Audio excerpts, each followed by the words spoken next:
Malaikat Jibril. Malaikat Jibril memiliki kedudukan paling mulia di antara para malaikat lainnya. Ia dikenal sebagai malaikat yang menjadi perantara antara langit dan bumi, karena tugas utamanya adalah menyampaikan wahyu dari Allah Subhanahu wa taala kepada para nabi dan juga rasul. Selain menurunkan Al-Qur'an kepada Nabi Muhammad SAW, malaikat Jibril juga menurunkan kitab-kitab lain sebelum adanya Al-Qur'an, seperti Taurat kepada Nabi Musa, Zabur kepada Nabi Daud, dan juga Injil kepada Nabi Isa alaihissalam. Malaikat Jibril juga memiliki tugas untuk meniupkan ruh ke dalam janin yang ada dalam kandungan. Karena keistimewaannya ini, Jibril sering disebut sebagai Ruhul Kudus ataupun Ruhul Amin, yang berarti kemurnian dan kepercayaan. Malaikat Mikail. Malaikat Mikail memiliki peran yang sangat penting dalam menjaga keseimbangan kehidupan di bumi. Tugas utamanya adalah mengatur urusan rezeki dan memastikan kesejahteraan semua makhluk hidup. Dengan izin Allah, Malaikat Mikail bertanggung jawab untuk menurunkan hujan, mengatur aliran angin yang mempengaruhi iklim, hingga memastikan setiap makhluk mendapatkan bagian rezeki yang telah ditetapkan oleh Allah. Perannya mencakup seluruh alam semesta, mulai dari manusia yang tinggal di pedalaman hutan, hewan-hewan yang hidup di kedalaman laut yang paling dalam, bahkan makhluk-makhluk mikroskopis seperti bakteri yang tidak kasat mata, serta semua makhluk di bumi, baik yang terlihat maupun yang tidak, akan menerima rizki melalui pengaturan yang diemban oleh Malaikat Mikail.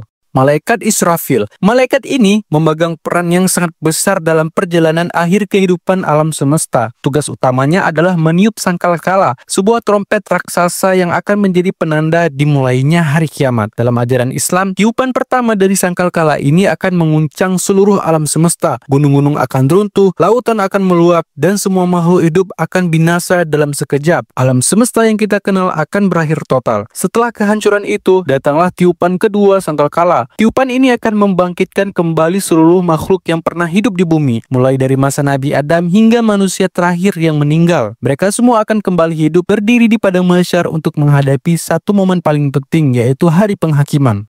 Malaikat Israel. Dikenal juga sebagai nama Malaikat Maut. Tugas utamanya adalah mencabut nyawa setiap makhluk yang bernyawa, seperti manusia, jin, hewan, dan tumbuhan. Menariknya, Malaikat Israel sendiri tidak mengetahui kapan seseorang akan meninggal sampai Allah memberitahukannya. Semua terjadi atas perintah dan izin Allah. Dalam kepercayaan Islam, proses pencabutan nyawa ini berbeda antara orang yang beriman dan yang tidak beriman. Bagi orang-orang yang beriman, kematian akan terasa lembut dan mudah, seakan jiwa mereka diambil dengan penuh kasih sayang. Tetapi bagi orang-orang yang ingkar, proses ini bisa menjadi sangat menyakitkan dan penuh penderitaan sebagai awal dari balasan atas perbuatan mereka selama hidup di dunia.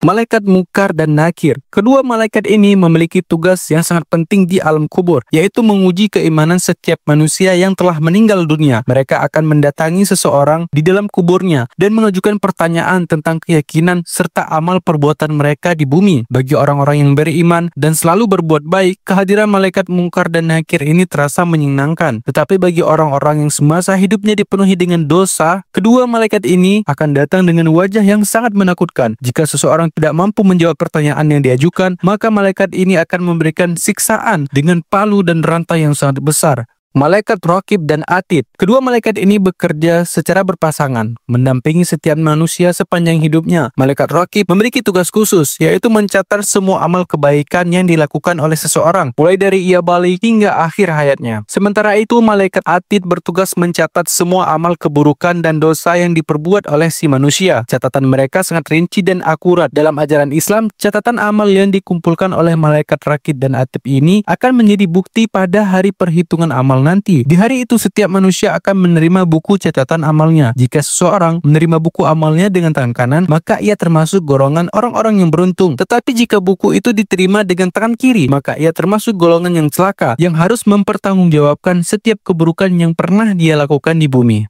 Malaikat Malik adalah malaikat yang menjaga gerbang neraka Jahanam, sebuah tempat yang penuh dengan azab dan penderitaan. Tugasnya bukan sekedar mengawasi, melainkan memastikan setiap siksaan yang telah ditetapkan oleh Allah dijalankan dengan sempurna. Malaikat Malik digambarkan sebagai malaikat yang tidak memiliki belas kasihan. Wajahnya keras, tidak ada senyum yang terpancar dari wajahnya. Di bawah kepemimpinannya ada para penjaga lain yang dikenal sebagai nama Malaikat Zabaniyah, yang siap menimpakan azab kepada para penghuni neraka. neraka. Malaikat Ridwan. Malaikat ini dikenal sebagai penjaga pintu surga, sosok yang bertugas menyambut dan membukakan pintu bagi orang-orang yang beriman dan bertakwa kepada Allah. Dalam ajaran Islam, malaikat Ridwan digambarkan memiliki wajah yang penuh dengan keramahan dan ketenangan. Diketahui bahwa surga memiliki 8 pintu dan masing-masing pintu diperuntukkan bagi golongan-golongan tertentu dari orang-orang yang beriman sesuai dengan amal dan ketakwaan mereka selama hidup di dunia.